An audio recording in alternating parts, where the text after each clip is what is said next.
Welcome back ناظرین، programme دیکھ رہے ہیں آپ گہری نظر سجاد میر کے ساتھ، اور بریک سے پہلے ہم بات کر رہے تھے نیب نے رینٹل پاور کیس پر کارروائی کا آغاز کر دیا، اور بہت اچھی گفتگو، بہت اچھے تجزیات جو میر صاحب کی طرف سے آئے۔ میر صاحب، ایک بڑی افسوسناک خبر ہے، گلگت میں کرفیو نافذ کر دیا گیا ہے، بہت ساری ہلاکتوں کی بھی خبر ہے، بسیں بھی جلا دی گئی ہیں، تو آپ کیا سمجھتے ہیں اب یہ نیا قصہ گلگت میں شروع ہو گیا ہے، اس کے پس منظر میں کیا کہانی ہو سکتی ہے؟ اصل میں شمالی علاقہ جات میں ہمارے بہت سے مسائل ہیں جی، اور اس کو میرے خیال میں جس طرح پیپلز پارٹی کا وہاں بہت جگہوں پہ ہولڈ ہے، ان خاص طور پر اب میں سیکٹیرین کا استعمال کیا جائے تو بڑا عجیب لگتا ہے، لیکن مسئلہ یہی ہے اس علاقے میں خاص طور پر شیعہ سنی بھی ایک طرح کا تضاد پایا جاتا ہے، اسماعیلی کمیونٹی بھی خاص تعداد میں موجود ہے۔ اب گورنر جو ہے وہ سید اسماعیلی ہے، اور وزیر اعلیٰ اور دوسرے جو اسپیکر جو ہیں وہ شیعہ ہیں، اور یہاں یہ ٹسل رہتی ہے۔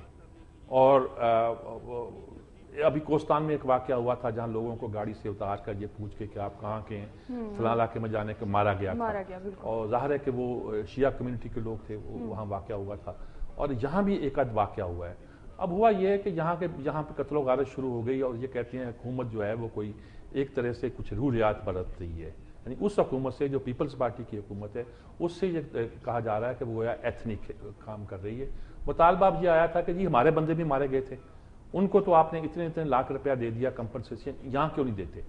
اچھا، یہ ایک سمپل سی بات ہے کہ جب آپ اپنے شہریوں کے ساتھ مساوی سلوک کریں گے، اور آپ جب اکراس دی بورڈ یہ ساری باتیں کرتے ہیں تو آپ کو کرنا پڑے گا، اور آپ کو اپنی ریپوٹیشن بنانی پڑے گی، جبکہ آپ بڑی پروگریسو لبرل جماعت کے طور پر وہاں اسٹیبلش ہوتے ہیں۔ یہ تو خیر ایک بات ہے، لیکن اصل بات یہ ہے کہ یہ ٹسل وہاں جاری رہتی ہے، فرقوں کی بنیاد پر کہا جاتا ہے۔ ہاں، فرقوں کی بنیاد پر ٹسل وہاں جاری رہتی ہے، اور وہاں جو لوگ تبلیغ بھی کرتے ہیں، مبلغ بھی موجود ہیں، ان کی باتوں میں بھی یہ لگتا ہے، اور یہ چھوٹا موٹا تصادم فضاؤں میں وہاں موجود رہتا ہے، اور ہوتا رہتا ہے اکا دکا واقعات جو قتل کے یا دوسرے، جس پر شدید احتجاج بھی ہوتا ہے۔ اس بار اس کا پس منظر میں نے آپ کو بتایا کہ یقینی طور پر پہلے کچھ لوگ کوستان میں یہ اس طرح کے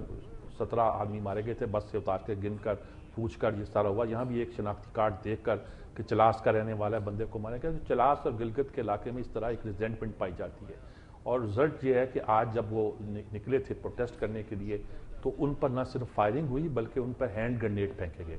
ہینڈ گرنیڈ کا مطلب آپ یہاں تو اس کو فرقہ وارانہ کہہ لیں، فرقہ وارانہ نہیں ہوں گے عام طور پہ، وہ دہشت گردی کی بات ہے۔ ظاہر پولیس تو ہینڈ گرنیڈ نہیں پھینکے گی نا، پولیس نے بھی غیر ذمہ داری کا ثبوت دیا ہوگا، لیکن ان پر پولیس بھی ہے، رینجر بھی ہے، فوج بھی ہے، وہ ان پر جو ہینڈ گرنیڈ پھینکے گئے ہوا تو اس پہ ظاہر ہے کہ لوگ مشتعل ہو گئے، اور اس کے بعد لازمی طور پر وہاں ان کو فوج کو سپورٹ کرنا پڑا، رینجر کو بلانا پڑا، اور کرفیو نافذ کرنا پڑا۔ یہ گلگت بلوچستان خوبصورت علاقے ہیں، چترال کا علاقہ ہماری بالکل ایسی،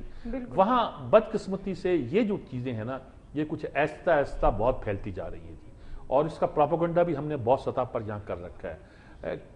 جتنی خوبصورت فضا ہے، پرامن فضا ہے، اللہ کا ہو کیا اچھا ہوتا کہ وہ ویسا ہی وہاں سکون ہوتا، جیسی فضاؤں میں سکون ہے ویسا ہماری عام زندگیوں میں، معاشرے میں، سوشل لائف میں بھی سکون پایا جاتا، لیکن یہ ایتھنک تو نہیں، سیکٹیرین جو ایک وہاں وبا ہے اس نے خاصے لوگوں کے مسائل پیدا کیے ہوئے ہیں، اور یہ سیکٹیرین ان علاقوں میں، سیکٹیرین کی فضا ان علاقوں میں اور طرح بھی ہے۔ کشمیر کی آبادی بھی ایک خاص طرح کے مذہب کے فالوورز، مسلمان ہیں، سنی ہیں زیادہ، لیکن وہ بھی ایک خاص طرح مزاج کے، ان میں بھی ایک شدت ہوتی ہے، یہ شدت موجود ہوتی ہے۔ ہمیں نے اس معاشرے کو بھی وہ رخ دینا ہے جو ہمارے خواب ہیں، ہم چاہتے ہیں کہ زیادہ اچھا شکل میں وہاں ہمیں پہاڑ نظر آئیں، وہ پہاڑ جو دنیا کے بلند ترین پہاڑ ہے، ننگا پربت وہاں ہے، اور دیکھیں نا کراکرم کا سلسلہ اور ہمالیہ کا سلسلہ وہیں آ کے ملتا ہے، K2 وہاں ہے، ساری بلند ترین دنیا کی 10 چوٹیاں جو ہیں ان میں 6 وہاں موجود ہیں، ان میں 6 وہاں موجود ہیں، اور یقینی طور پر خوبصورت ترین جگہ ہے جی، بڑے بڑے گلیشیئر وہاں موجود ہیں، اور یہاں رہنا بھی ایک طرح کی ایسی فضا ہے جس میں سانس لینا گویا جنت میں سانس لینا ہے۔ اور کشمیر کے بارے میں تو خیر یہ تو کشمیر کا ہی اوپر کا حصہ گنا جاتا تھا، آپ اگر شمالی صاحب کہتے ہیں کہ میرے وطن تیری جنت میں آئیں گے ایک دن، ستم شاروں سے تجھ کو چھڑائیں گے ایک دن، تو وہ تو ایک بہت خوبصورت وادی سے اوپر ہے، ذرا وادی تو نہیں ہے، وادی تو وہ کشمیر کی اصل وادی ہے جس میں ہم لوگ فخر کرتے ہیں کہ ہم اس وادی سے آئے ہیں، لیکن یہ بہت خوبصورت جگہ ہے اور خوبصورت علاقہ ہے، اور افسوس کے لہو میں نہایا ہوا ہے، اور اللہ کرے کہ یہاں وہ سکون اور وہ جی بالکل، اللہ کرے کہ وہاں پر جتنی خوبصورتی ہے جو قدرت نے دی ہے، تو جو دل ہیں لوگوں کے وہ بھی ایسے ہی خوبصورت ہوں، اور اس طرح کے جو فسادات ہیں ان سے وہ محفوظ رہا جا سکے۔ دہشت گردی کی آپ بات کریں، ہم کچھ پاک امریکہ تعلقات کے حوالے سے بات کرتے ہیں۔ ایک خبر آئی ہے کہ امریکہ نے حافظ سعید کے سر کی قیمت $10 کروڑ مقرر کی ہے۔ ایک طرف تو ہم پاک امریکہ تعلقات مستحکم کرنا چاہتے ہیں، آپ کیا سمجھتے ہیں کہ اس خبر کا کیا امپیکٹ پڑ سکتا ہے پاک امریکہ ریلیشن شپ پہ؟ وہ ان کے نائب وزیر خارجہ پہلی بار گئے ہیں جی، پولیٹیکل افیئرز کے ہیں، وہ انڈیا میں گئے ہیں، وہاں انہوں نے پبلک دنیا کے الگ سے کوئی بتایا، انڈیا کی خبر ساز ایجنسیوں نے اس کو نشر کر دیا ہے، جس میں انہوں نے کہا کہ جی ہم نے حافظ سعید کے سر کی یہ قیمت مقرر کی ہے، اور عبد الرحمن مکی جو ان کے کزن بھی گنے جاتے ہیں اور جن پر بمبے بلاسٹ کا سارا الزام ہے، بمبے کے واقعات کا ہے، ان کی بھی ہم نے کوئی پتہ نہیں کتنے 6 کے 7 کتنے ملین ہم نے مقرر کر رکھی ہے۔ اچھا، مذاق کے مترادف ہے، یہ مطلب ہوتا ہے کہ جو ان کی اطلاع دے گا، جو ان کو پکڑ کے لائے گا، یا خدا نخواستہ اس کا کیا مطلب کہ جو ان کو قتل کر دے گا، کیا اس کا مطلب ہے؟ ہیڈ منی کا مطلب کیا ہوتا ہے؟ حافظ سعید کو کیا تلاش کرنے کی ضرورت ہے جی؟ یہاں میں تو بار بار کہتا ہوں، جائیے چبرجی پہ مسجد ہے، وہاں سامنے چوک میں ہے، بالکل اس میں اتنی بارونق جگہ پہ، اور اس مسجد کے اندر آپ بیٹھے ہوئے مل جائیں گے آپ کو۔ آپ کہیں گے جی وہاں سیکورٹی کا انتظام ہے، تو اتنا ہی ہوگا جتنا مسجدوں میں ہو سکتا ہے، اور جب آپ کی ٹیررزم ہوگی تو انتظام ہوگا۔ وہ دیکھیے، آپ ایک بات پہ اڑ گئے جی کہ ان کا القاعدہ سے تعلقات ہیں۔ اچھا، آپ ایک بات پہ اڑ گئے، اپنے لفظوں کو بگاڑ دیا جی۔ میں نے ابھی لکھا تھا پچھلے دنوں میں کہ لفظوں کو ہم اپنا مفہوم دیتے ہیں، اور پہلے give the dog a bad name and then to kill him۔ Taliban, طالب کا مطلب اسٹوڈنٹ تھا، بالکل۔ اب ہم نے طالبان کا لفظ گڑا، دہشت گردی کے مترادف کہا، طالبانائزیشن لفظ استعمال کرنا شروع کر دیا۔ ارے بھائی، کاسترو پہ آپ نے یہ کہا تھا، منڈیلا کو آپ نے کہا تھا، ماؤ کو آپ نے کہا تھا، دنیا کے یاسر عرفات کو آپ نے کہا تھا، لیکن یہ طالبان اور طالبانائزیشن کا لفظ آپ نے ایک طالب علم کے، وہ فارسی میں افغانی میں اس کو طالب کہتے ہیں، طالب علم کہنے کی ضرورت نہیں، طالب ہوتا ہی وہ ہے جو علم کا طلبگار ہو، تو اس کے لیے آپ نے یہ کر دیا، ہر لفظ کو بنیاد پرست کے وہ معنی ڈال دیے جو آپ اپنے معنوں میں ڈالنا چاہتے تھے۔ جہادی، یعنی جہادی فکر کا مطلب کیا بنا دیا؟ دہشت گردی، کہ وہ جہادی ہے۔ بھئی جہادی ہونا ہمارے ہاں تو ایک خوبصورت بات ہوا کرتی ہے، میں نے اس کو ڈیفائن کیا تھا ایک بہت بڑے دانشور کے حوالے سے، اور دوبارہ کرتا ہوں کہ جہاد کا مطلب کیا ہے؟ ایک تو ٹائم بھی کی بات ہے، بڑی اہم بات ہے کہ اسلام کمال کا دین ہے کہ اس نے اپنے فالوورز کے دلوں سے موت کا خوف نکال دیا ہے۔ یہ جو موت کا خوف نکالنا ہے، اس سے مغرب بڑا ہراساں ہے، بڑا پریشان ہے کہ عجیب لوگ ہیں، ان کے دلوں میں موت کا خوف ہی نہیں ہے۔ اور دوسری بات یہ ہے کہ جو تشریح کی گئی ہے وہ یوں کی گئی ہے کہ اگر آپ اپنی اعلیٰ ترین تہذیبی،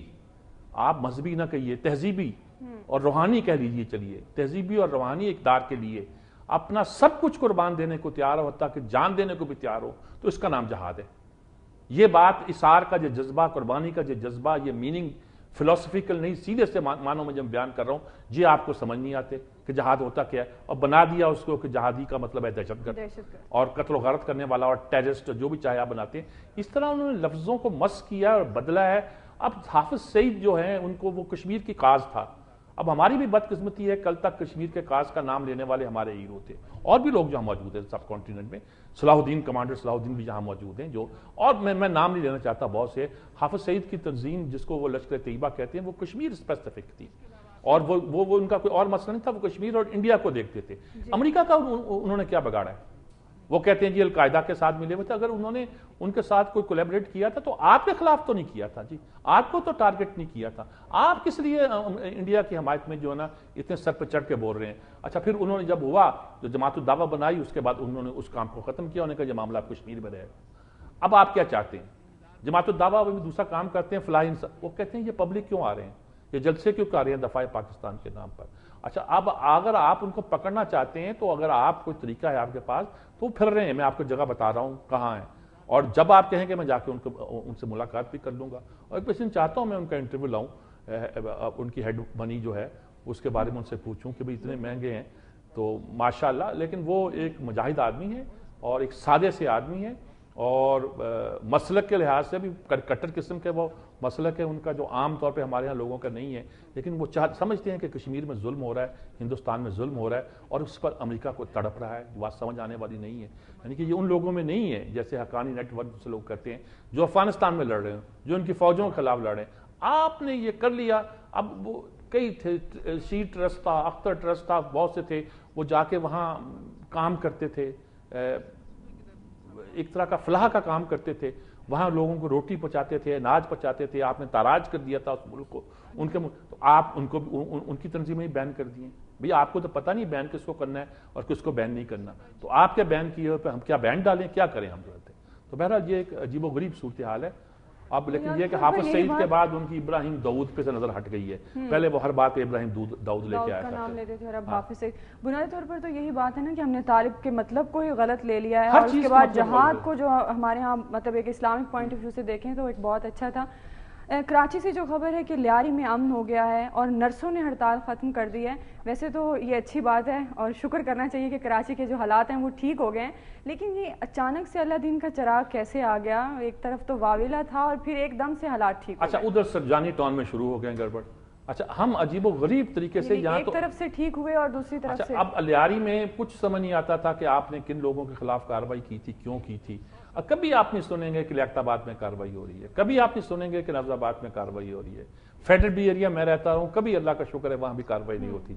اچھا اب مسئلہ کیا ہے؟ وہ لوگ سمجھتے ہیں کہ یہ کارروائی ایم کیو ایم کے خلاف تو آپ کرتے نہیں ہیں، وہ حکومت میں شامل ہے، اس کے زور دینے پہ آپ کچھ لوگوں کے خلاف کرتے ہیں. اب فوج ہے، رینجر، لیاری کی گلیوں میں کون داخل ہو سکتا ہے؟ جی بھائی دیکھیے 40 سال سے پیپلز پارٹی کی وہاں ایک طرح کی ایک تسلط ہے. جی کیا کیا ان لوگوں نے ان کی زندگیوں کے لیے؟ کیا ان کے حالات بدلے؟ میں کل بھی یہ بات کہہ رہا تھا، اگر ہیں، میں نے تو کہا ریڈ انڈین بنا دیا ان کو، جی نکال کے شہر سے ایک کونے میں ان کو محدود کر دیا ہے. اور ان کو اگر آپ نے وہاں وہ کارروائی کر رہے تھے، آپ یہاں کارروائی، اب ہر ایک نکل آتا ہے، نرسیں بھی نکل آئی، ٹرانسپورٹر نے بھی کہا ہوا ہے، یہ لوڈ شیڈنگ پہ مسئلے پر بھی وہاں ہنگامے ہو رہے ہیں، اور پیٹرول کی قیمت بڑھانے پر بھی وہاں کے لوگ کہتے ہیں جی ہم ہڑتال کریں گے، 5 کو شاید کب کریں گے، پورے سندھ میں ہڑتال کریں گے. تو ایشوز ایک تھوڑے ہیں جی، ہزاروں ایشو ہیں. لیکن یہ کمال ہے کہ ایشو مختلف بھی ہوں اور ہڑتال ہو رہی ہو، بس ایک دن ٹوٹی بند کریں، ہڑتال بند، ایک دن چاہیں تو کھل جائے، کل آپ کو دوسرا واقعہ سن لیں گے. تو یہ کون کر رہا ہے، کیوں کر رہا ہے، کیسے کر رہا ہے، کیا ثابت کرنا چاہتا ہے، اور ہمارے لیے کس کس مسئلے کو کس کس طرح پروجیکٹ کرنا چاہتا ہے، یہ بات سوچنے کی ہے. جی